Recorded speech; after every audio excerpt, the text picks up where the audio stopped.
Hey, folks, and welcome back to Glenn and Adrian's Rock Talk. That's Adrian. And that's Glenn.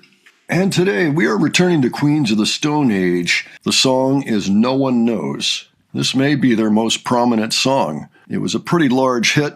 It was also partially written by Mark Lanegan. So for those who don't know, we'll go back a little in our history.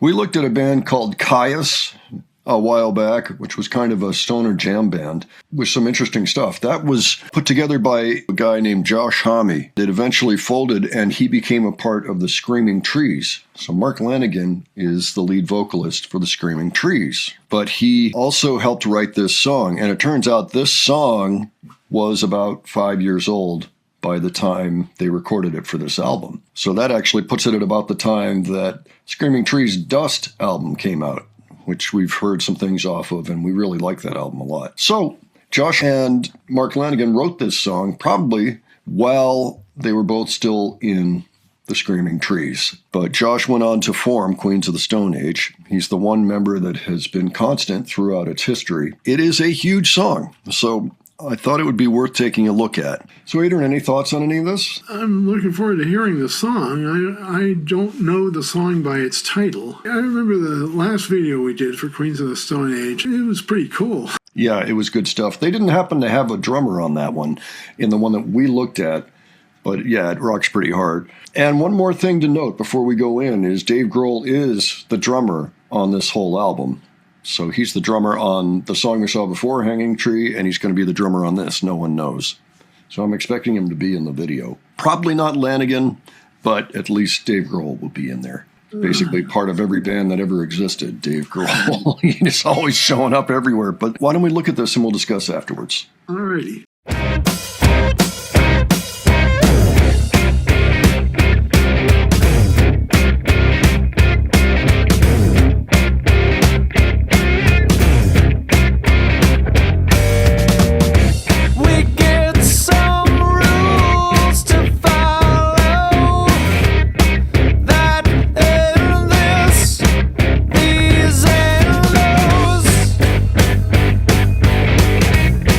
No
Okay, wow, what a video. I love the deer getting its revenge. Oh, yeah, that was almost a setup.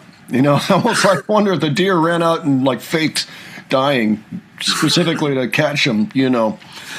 That was hilarious. What an idea for a video. Yeah. So I was wrong. Mark Lanigan was in there. He was the guy in the middle in the car with the green jacket, and eventually became one of the trophies for the buck that took him and brought him back to his doe, I guess, and they had a nice dinner. or several. Oh, man. Yeah, that was just great. I can't get over that. I love that video for the deer. That was a great idea. Well executed, I thought. Hey, folks, so after we finished our reaction to Queens of the Stone Age, I remembered, I heard this in the past, and I just completely forgot, that Pow actually covered No One Knows on the drums one day. And so I'm not exactly sure when this was, and it's just a piece. This is part of a short. I don't know if the whole thing exists or not, but I thought we'd take a look at that. I wonder how Pow would deal with hitting a deer on the road. Well, she is a driver. I don't know. So let's go ahead and check this out.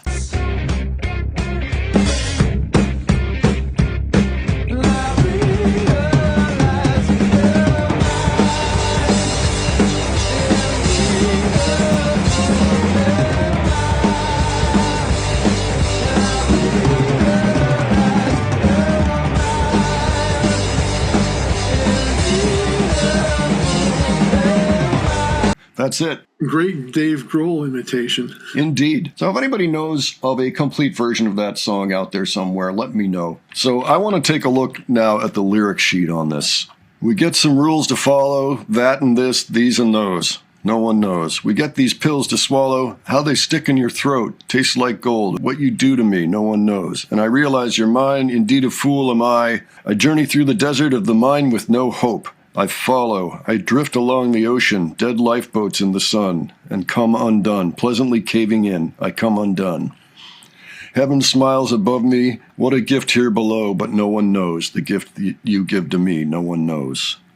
Interesting. Wow. Okay. When Josh was interviewed by MTV shortly after the release of the album, he admitted that he was as much in the dark as fans. It's a mystery what that song's about. Further up, it says, and I don't know who came up with this, but it seems to make sense. No one knows lyrically deal with hallucinatory drugs, narcotics, and prescription drugs and the positive, negative sides to them, as well as all the unknown effects. I don't know about Josh, but I know that Mark had some serious addiction issues. I know that crack and heroin were really big problem drugs for him. I don't know about prescription drugs. I suppose it doesn't matter. He did have that experience, so he probably...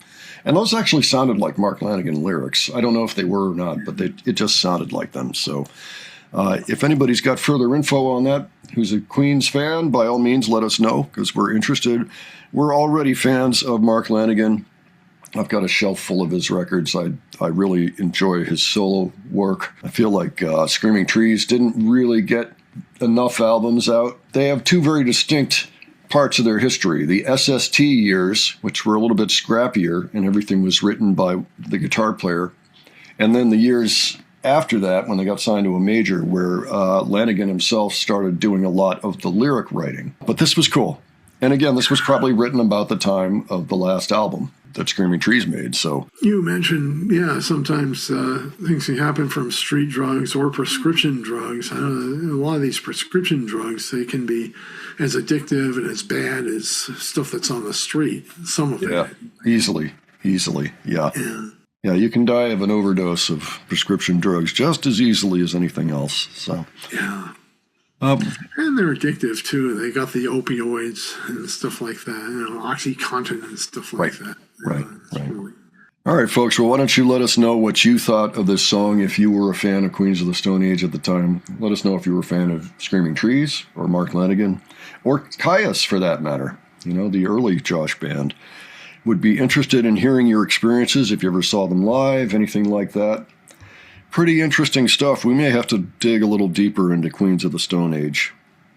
That break that they had in the middle that turned into the guitar solo, started on the bass, just the bass, and then became the guitar solo. That sounded like something straight out of Caius.